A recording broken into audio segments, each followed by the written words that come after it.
welcome back to the Boropolis YouTube channel. We're joined with Nathan, and we are joined together after a Middlesbrough win. What a difference it makes, Nathan. There's some more smiley faces kicking around than there usually is. Yeah, definitely. After that Coventry game, we were all a bit down and disappointed with the performance. But yeah, smiling faces for all the YouTube viewers today. So yeah, let's get into this. Yeah, well, I mean, as we would normally do in the podcast, I'm just going to really ask you how you felt about the lineup when it come out, because I know from my point of view, I was just really excited by it. Yeah, I think both of us in the last podcast were a bit downbeat about the lineup. Um, Obviously, McNair had to drop out with injury and Bamba filled in, but we were looking for something a bit more on the front foot and trying to get at teams. And the lineup gave us exactly that 4-2-3-1 with Peltier filling in at left back, which provides that actual defender playing on the left side. Yeah. Dijksteel dropping in to play in the right back role, which we've said many times before, that's his best position, and he was outstanding. And then the two in midfield, Saliki and Howson, brilliant in there. And then the attacking players were able to do what we needed them to do and create chances for us. Yeah, it almost felt like, to be honest, Neil Warnock might have been listening to our podcast. I mean, I highly doubt he actually was, but from what we said on the Tuesday, did we record? Yeah, Tuesday the night before the Tuesday. game.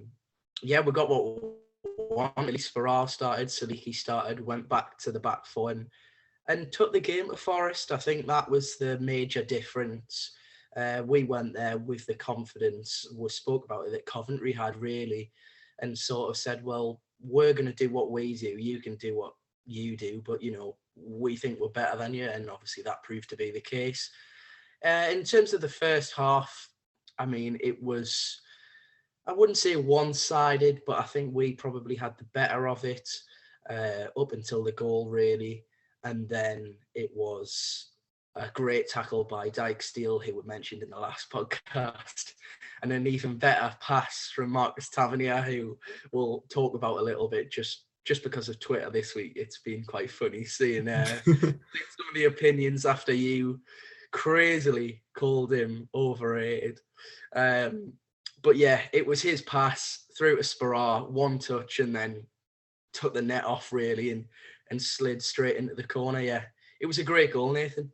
Yeah, brilliant. From the tackle to the ball to Sparrow's touch just to take it in front of him, and what a finish as well. That's exactly what we want from a striker. And as Yannick said, European pedigree, and that finish was European pedigree. Yeah, it certainly was, Nathan. I hadn't even thought about it like that, but yeah, I think the difference immediately for me was, and this is no way disrespecting Uche because he's contributed very well this season, but that goal doesn't happen with Uche in the team. Yeah. And, you know, he brings different strengths that Sparrow probably doesn't, but the ball in behind defenders is just so effective in this league. And obviously Sparrow shown a little bit of pace to get in behind. It's a great run.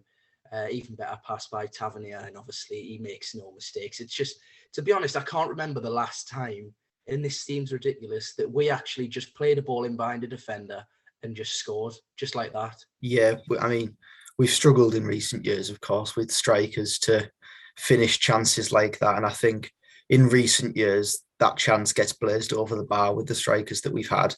Not Um, naming names. Not naming names, of course, no, but yeah, I think all Boro fans know who we're talking about. But yeah, fantastic finish, right at the roof of the net as well. Keeper had no chance. So yeah, hopefully Sparrow continues that, because I think that was really his only proper chance of the game, and that's what you need: one chance, one goal. Yeah, I mean, just earlier on, touching on Sparrow, again, we done the Instagram live after the game. Thanks for anyone that come along and joined us on that. We were very happy, apart from me having a coughing fit midway through. But yeah, we give Sparrow man of the match, and I just thought, and even the commentator said he didn't really get involved in the game in terms of he was always on the ball and he everything went through him, but it was just a case of every time he did get the ball, he affected the game obviously with the goal, there was earlier on in the first half, there was a time where he just neatly laid it down. And then there was another time where he's just hit this half volley across to Hernandez, I think it was, just switch the play. And it's just that genuine quality that you can see, just really neat and tidy. And it was a joy to watch him the other night, I thought. Yeah, it's exactly what we need, a striker that can bring the ball down and bring others into play. And of course, Uche has been doing that as well, but Sperara offers that option to run in behind as well, as we saw with the goal. I don't think, as you say, we have seen that in recent years with our strikers. But yeah, it is something that we need to exploit with championship defences, because there ain't many that are having defenders that are completely rapid and able to catch up with strikers. So yeah, fantastic finish.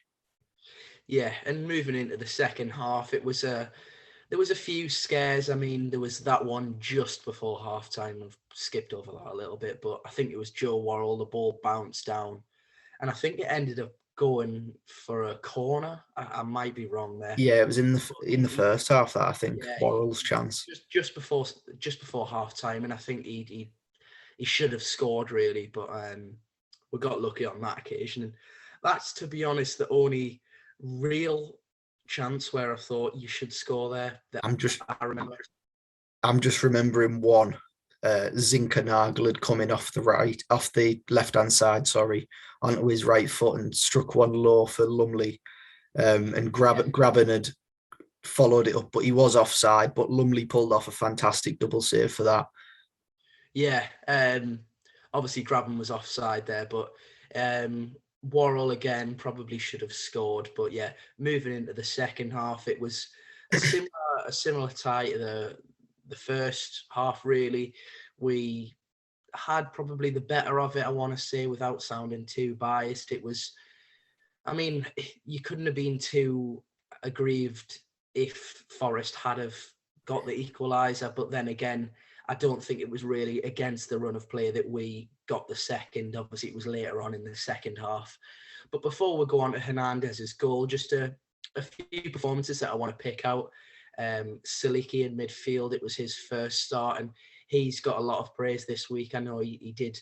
There was a few times where he was caught in possession, but we spoke about on the live again. It's just adapting to the league. But I thought he brought real quality to our midfield, and something with the left foot that he possesses, something that we haven't had in a long time, to be honest.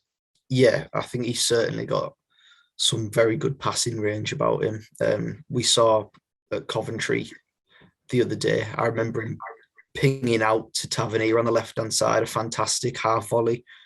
And yeah, as long as that continues, then brilliant, because it helps us spring on the counter attack and get men forward quickly.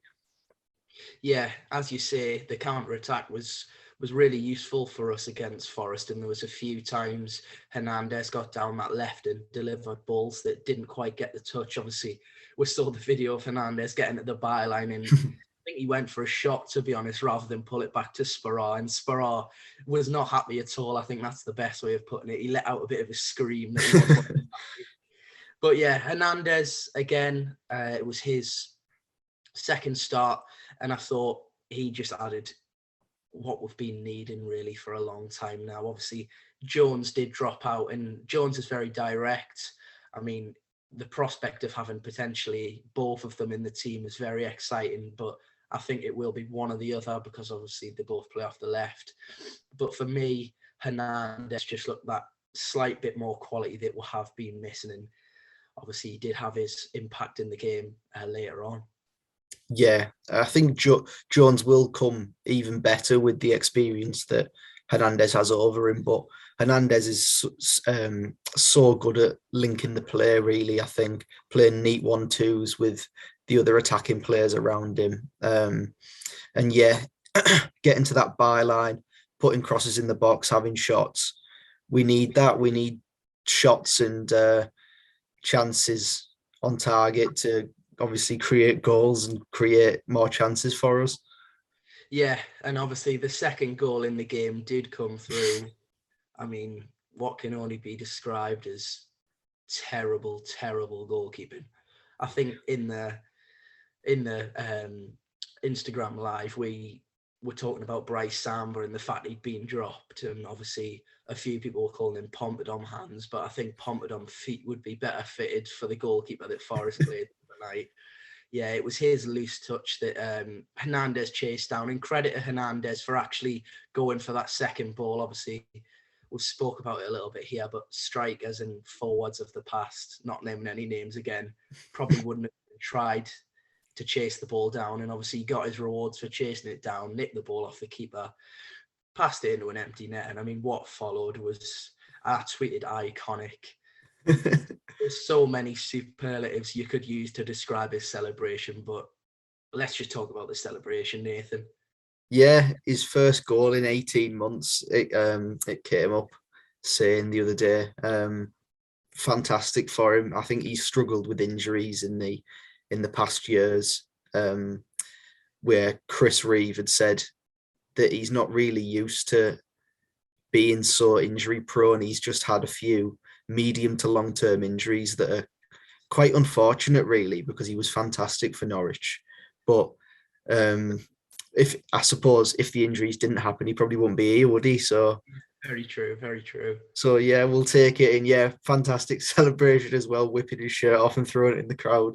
I think just the sheer cheek to score a tap in from 2 or 3 yards and then just lose his head, to be honest, in a good way though. Yeah. I mean, the shirt was being swung around. I think we joked the other day that, I mean, he's going to have to do something special to top that celebration. So, I mean, keeping it PG, God knows what else he's going to take off if he scores another one.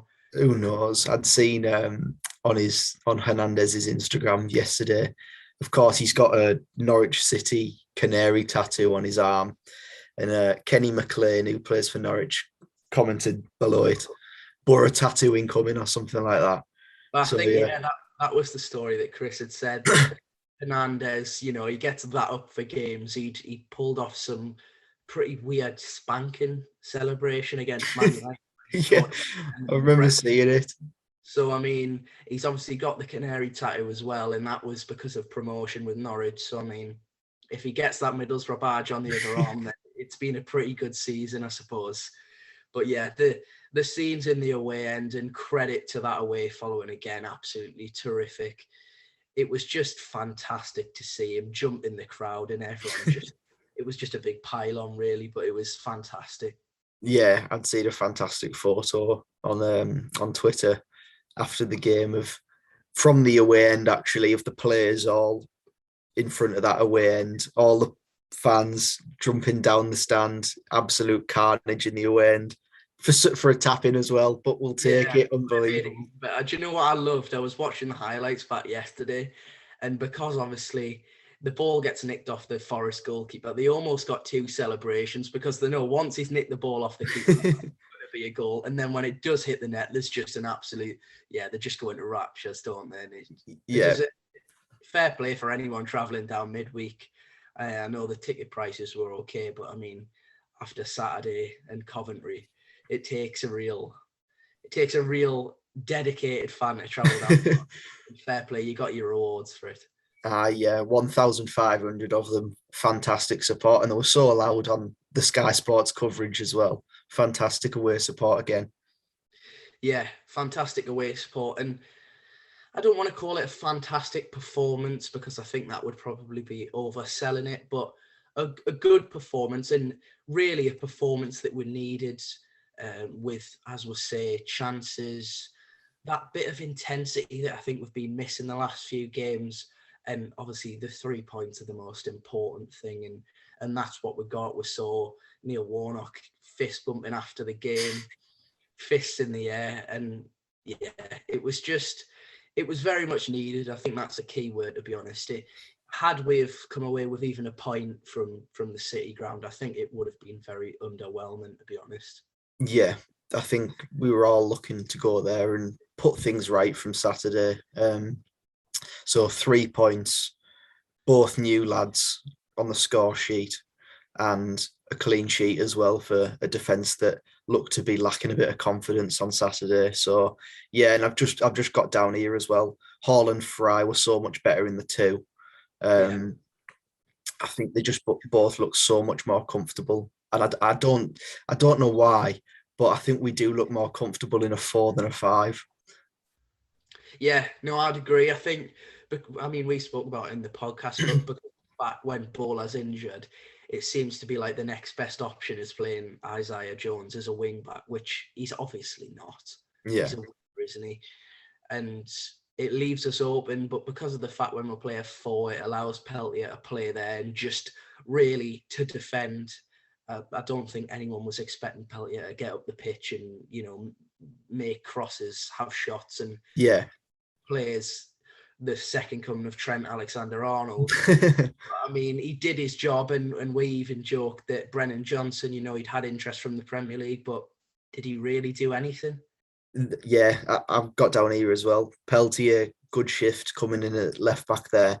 Of course, he's usually a right back, so swapping sides ain't easy, but yeah, comfortable. He was comfortable in there, and of course, did deal with Brennan Johnson, who was probably there shining light. So I gave my mate a little shout the other day, and I said we kept him quiet. So yeah, brilliant. Yeah, exactly, brilliant. And speaking on the back 4 again, Anthony Dijksteel. Now, it hasn't been said directly, but obviously when Warnock was speaking about a few that let him down with body language and things like that, I think it was probably clear to say that Dijksteel may have been one of them. And Yeah, I think it would have been fair enough, to be honest. The performances that he's put in over the past 18 months, he rarely lets the team down, but I think Coventry was his first poor performance in a while, to be honest.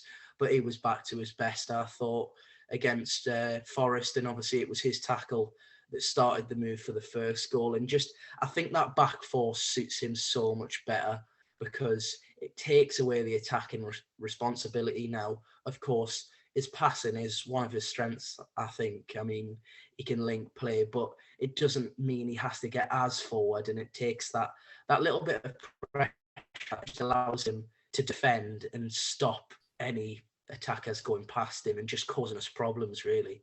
yeah, I completely agree with you there, and I think we saw the other day the difference between a proper wing back, the ones that Coventry had, and what we were trying to do, which was just put in players that may or may not be okay in that position, just shoehorning them into that position to fit a system. So yeah, he's so much better in that back 4. He looks so much more comfortable as well. And to be fair, I just got down here as well. Tavernier playing off that right. I think Tavernier plays so much better off that right hand side, and I'll go into that in a minute.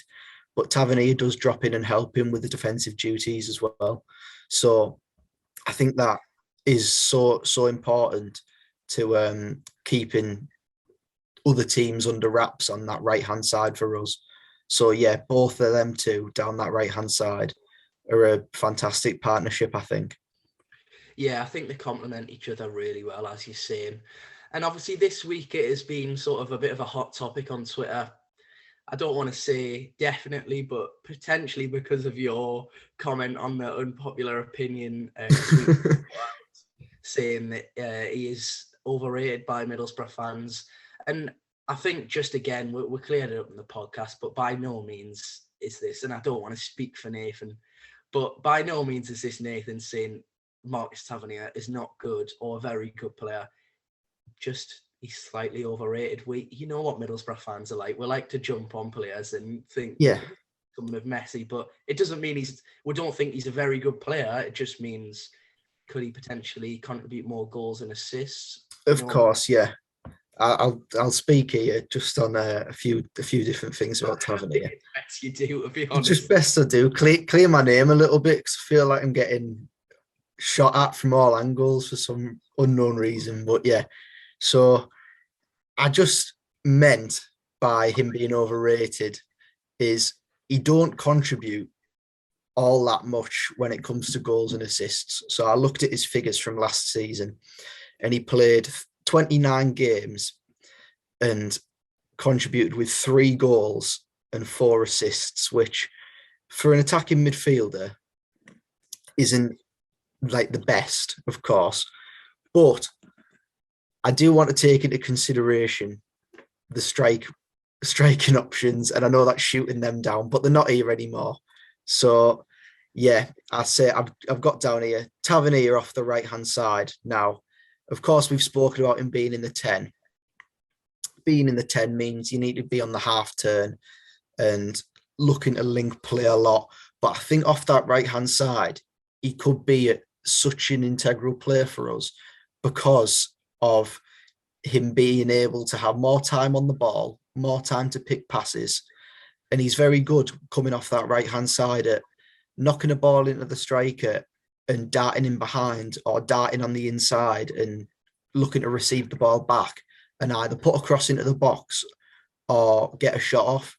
So I've got in here those numbers now, of course, after Forest, where he's pulled out an assist, those numbers may improve now with Sparrar up front because, as I say, that was his first chance really of the game.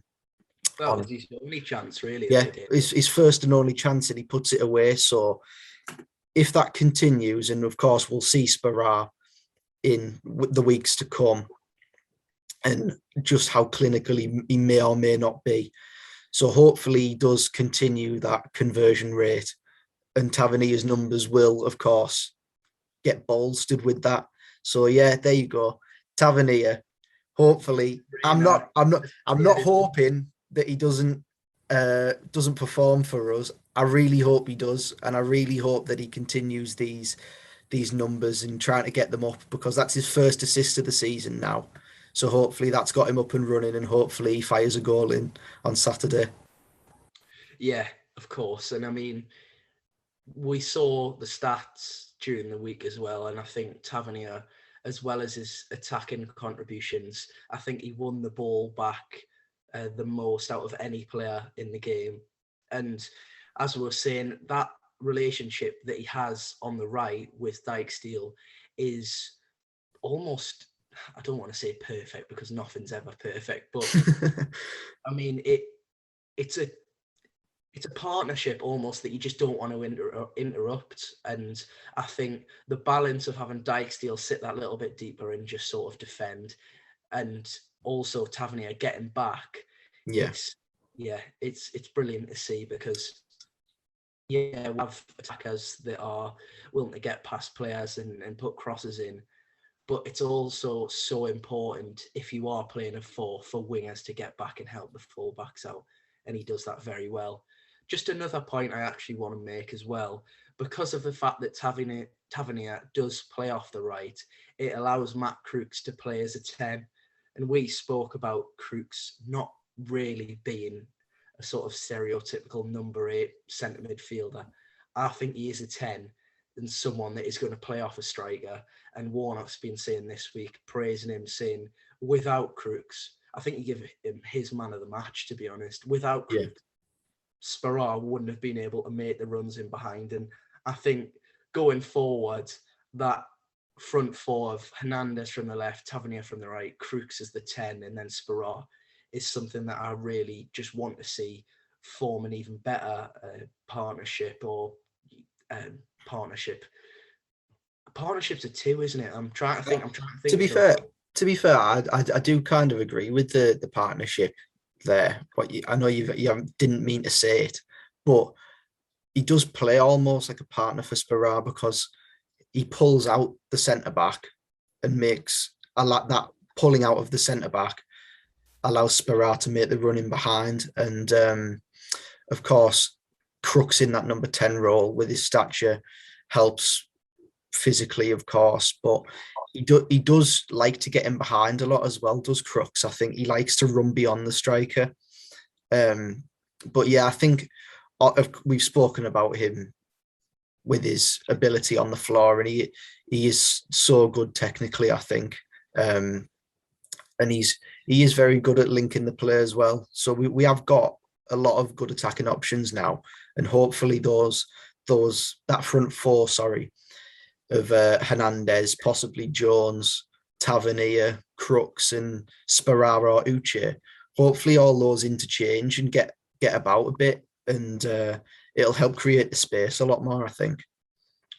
Yeah, I think, to be honest, that's unless there was anything else that you wanted to mention that you've put down in your notes, that probably just about finishes us with the Forest game. As we say, it was a vital, I thought, actually, 3 points for us. I think, especially with some of the comments about Warnock over the weekend, and obviously we saw what happened to Chris Hughton after the game, and had we have lost, it wouldn't have been that situation where Warnock would have been sacked. Of course not, but the pressure was starting to build a little bit, and obviously it sort of leads us nicely into the Blackpool game, because when you do get a win, it is so important that you follow it up with another win, and that's going to come.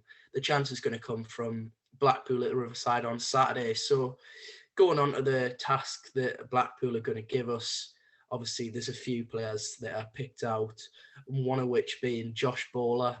I think I remember, funnily enough, that we were linked with him a few years ago on loan, and it never realised. But he's at Blackpool now, and he's been probably one of their best players so far this season. I think he scored against us in the Cup, and he scored against Fulham in their win the other day, which, of course, is a very impressive victory. Now, since then, they've been battered 3-0 by Huddersfield, but nevertheless, they're still going to pose a threat, and obviously Josh Bowler is one of them players that we will have to look out for.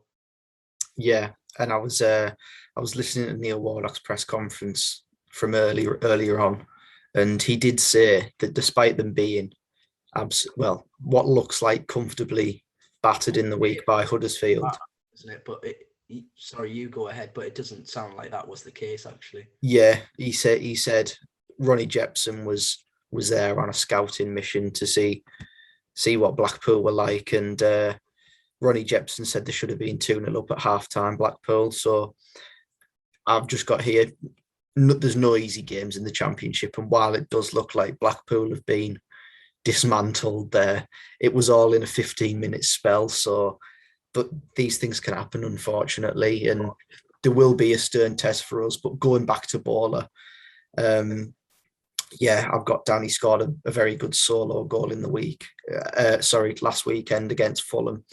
Although the defending was rather suspect, I think I did watch it and it was a bit iffy. But I've just got, I've just got down creative player, and it'll be interesting to see if we revert back to man marking. Of course, we've seen in the past with Boro fullbacks, with Bowler marking Buendia and who was it? Darnell Fisher and Todd Cantwell. Darnell Fisher. Yeah, Darnell Fisher and Todd Cantwell at Norwich. And we do it with other teams and have done over the past year or so. So it'll be interesting to see if we do revert back to that again and look to combat Bowler by having Peltier probably sit on him and follow him all over the pitch.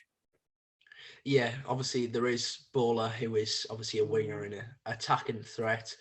But in terms of their defence, an ex-Middlesbrough player in the ranks, James Husband, never quite worked out for James Husband. Obviously, he come in from Doncaster, I believe. Yeah.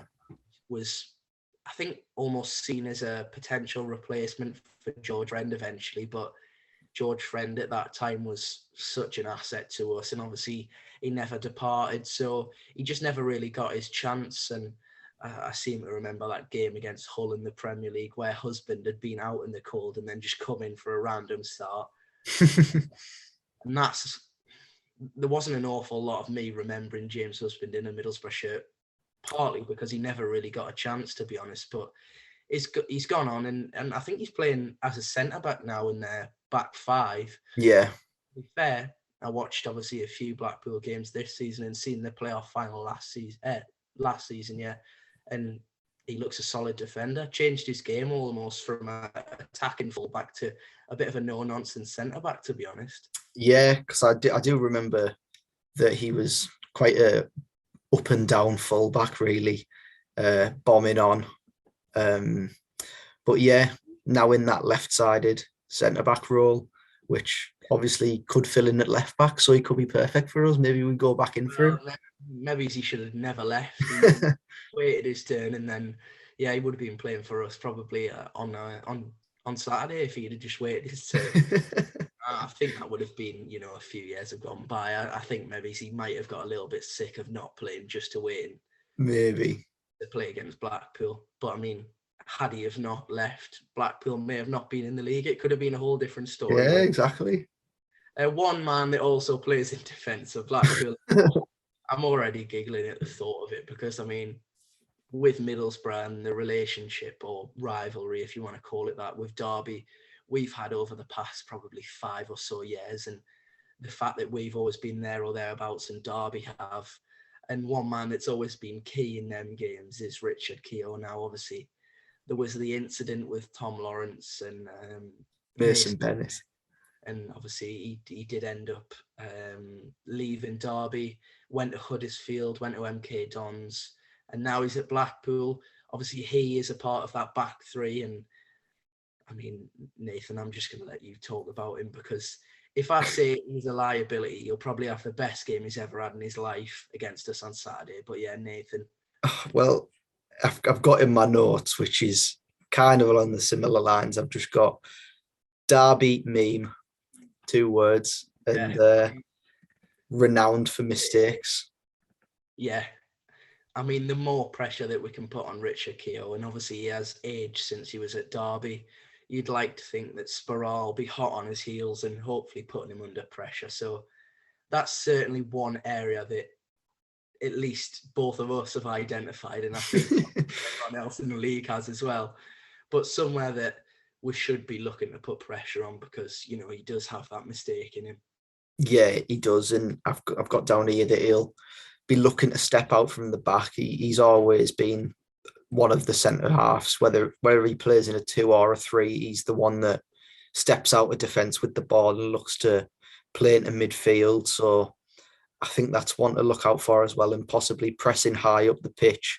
We could get caught out, but we could also be in for a very good afternoon as well if we do nick the ball off him and slip someone in behind. Yeah, and just on Blackpool as well, sort of just finishing up really. Obviously, we saw probably from what we had available, our strongest team, I personally think, against Forest. Would it be silly to say that there should be any changes after the win? I don't think we should really be changing it, but of course it is a very quick turnaround from Wednesday. Blackpool have had the extra day's rest on us, but I think in Warnock's press conference he said Piero could be back in the squad, which is an interesting one because I did read his conference and he did say he told Piero he'd start at Coventry last week and he told him that he'd start at Forest in the week, and obviously he weren't in the squad for either. Yeah. So maybe he could So possibly feature. That's what you're trying to say. Yeah, maybe he could feature in the starting 11 tomorrow, but I don't think it's probably worth the risk if he has gone over on his ankle. But it did say his knee was a bit rocked as well by him going over on his ankle. So we'll just have to see whether he is fit or not. But Bowler and McNair out still, so I'd probably stick with the same team. And I think, of course, even if Piero is fit, it would probably be, obviously, we're seeing Siliki go down with a bit of cramp, but I don't think that partnership between Housen and Siliki really needs to be disturbed, at least for a game. Maybe if it's 0-0 and we're looking for a goal, then it would be time to introduce Piero. But I personally just don't think you'll put him in from the start. Yeah. At least this Saturday. Yeah.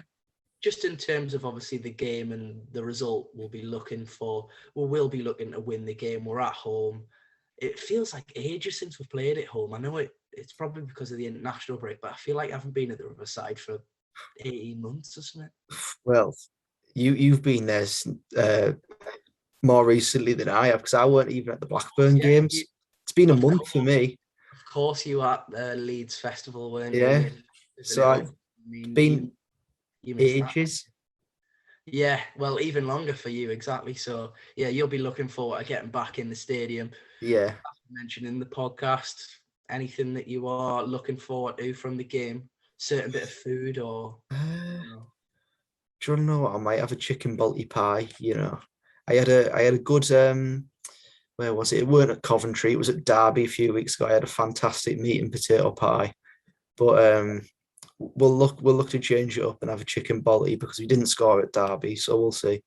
Well, actually, something that we did realise, and potentially we may do again coming soon, another live after the game. Something I did realise, I'd actually been in Argos on the day of the Forest game, and Hernandez did score. Now, I'm not saying that is all down to me. By chance as well, by the way, before people start thinking he's actually gone to Argos just for Onel Hernandez. So I went for my own reasons, but he did score. So you never know. Would it be worth me going down to Argos on Saturday morning and maybe just having a bit mooch about before the game? Oh, I'm sure the Cleveland Centre will be lovely on a Saturday morning. Yeah, I mean, it's an interesting place. I think that's probably that point, to be honest. But yeah, obviously Blackpool coming up on Saturday. We'll be back recording the podcast on Sunday. That'll be going out on Monday evening. And obviously, Nathan, it's up to you, really. If we get the result, do you fancy another live on Saturday night, maybe? You may have plans. I don't know, to be fair. Do you want to know what? Yeah, we'll jump on when we both get back from the game. But yeah, I've just got here as well. I thought it'd be interesting to see what your prediction is for Saturday. Of course. Do you know what? I'm going to go bold. I'm going 3-0 Boro. 3-0 Boro. Convincing as well. Who's scoring? Boro's going to score again. Crooks is going to get on the score sheet. And who else? I think Tavernier. And he's going to go to your seat and go like this. What about your prediction? I wouldn't go as bold, but I'll say 2-0. Relatively comfortable all the way through. I think we'll get one in the first half and then get one with about 15 minutes to go and then just sit in. But I think Sparar's the obvious option. I think Sparar will bag, and just for the funnies, I think Grant Hall, bullet header. Big Grant. I'll tell you what, Joe Lumley's kicking now. I know we're just rambling at this point, but Joe Lumley's kicking. It's only a matter of time before he scores because he can absolutely welly a ball. He's got a strange kicking technique as well. He kicks it up rather than like a sidewinder. Yeah. Yeah, I think this is probably the best point to end it on. So thanks everyone for watching. Thanks Nathan for joining as always.